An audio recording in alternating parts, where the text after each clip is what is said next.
Ever since I started doing my mount reviews, a lot of people recommended to me getting a LaRue because they claim that they are the best. Well, as you could see, I have before us a LaRue PSR quick release mount. This one features a 20 MOA cant and 34mm main tube. This actually came with one of the scopes that I just recently purchased, so I was very happy to get two reviews for the price of one.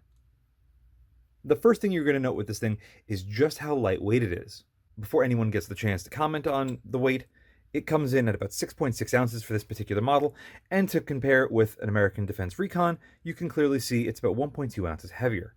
I'm going to leave that mount off to the side because we're going to use that for quite a bit of comparison, because these two are, as near as makes no difference, direct competitors to one another. However, the price on this splits this right down in the middle between an ADM Recon and something like a Geisley Super Precision or a Scalarworks Leap. Because the American Defense Recon comes in around 200, those other two that I just mentioned around 400, and this comes right around the middle at around $320. So right off the bat, for your extra money, you save an extra 1.2 ounces, which might not sound like a lot, but if you were to save 1.2 ounces off every feature on your firearm, you would save a ton of weight.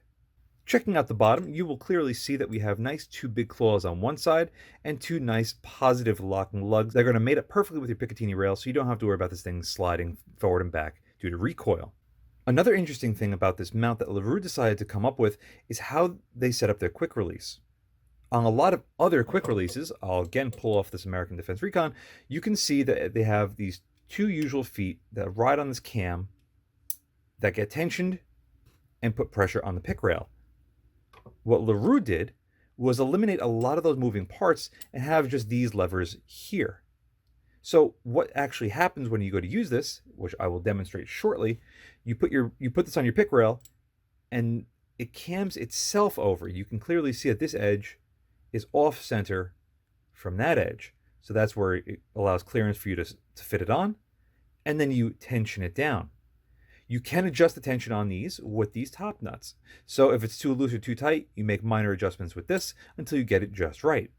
However, because you are dealing with a lot of friction between the top part of the base and the actual lever itself, you have oiling holes over here to prevent binding. I'm not too sure how I feel about this style of lever because the way this works is based off friction, and this being hardened steel more than likely, you have to worry about your anodizing on your rail being messed up over time. Nevertheless, they do feel really nicely made, and you can't fault them whatsoever. Another interesting point is there's only one lock on this, which is weird, because you'd think that they would easily put a second one over here for two locks. The overall fit and finish, though, feels really nice, but the anodizing on this thing is very rough. As you can see, I could easily mark it up with my nail. So if you're in the market for something that's going to keep its finish a little bit longer and maybe not get as dirty, maybe look elsewhere. As far as how does this look when mounted onto a rail, well, it looks like this. It's pretty streamlined. It looks really good. And I like that you have the levers on the proper side, for me at least, on the left-hand side, and the right side looks very, very thin and streamlined. So this way you don't have to worry about the thing catching on anything, particularly a bolt. It's a little hard to pick up, but as you can clearly see, I moved this mount a couple of times and you can see 3 individual marks under there from where the cam engaged the pick rail. So, as what I was saying earlier, you might have to worry about this thing wearing through it ever so slightly.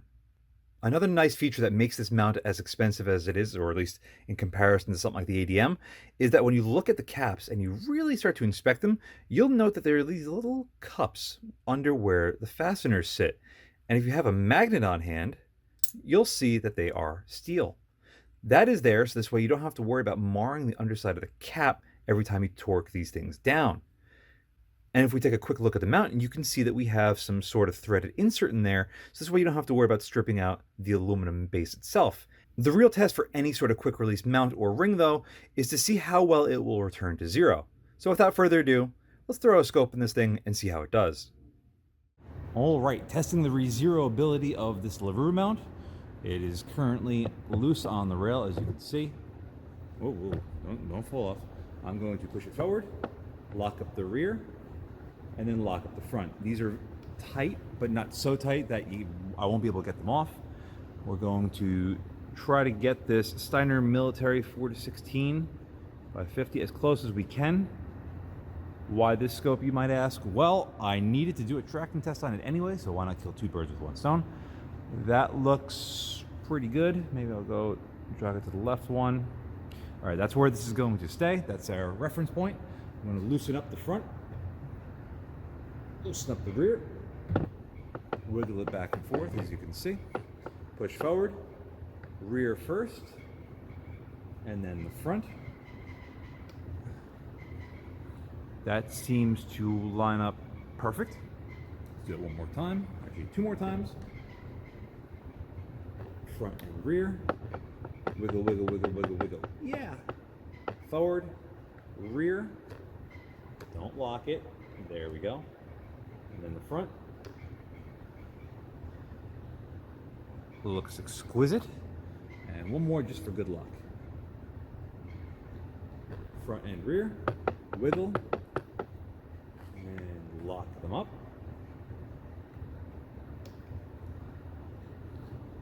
There you go. An absolutely perfect performance.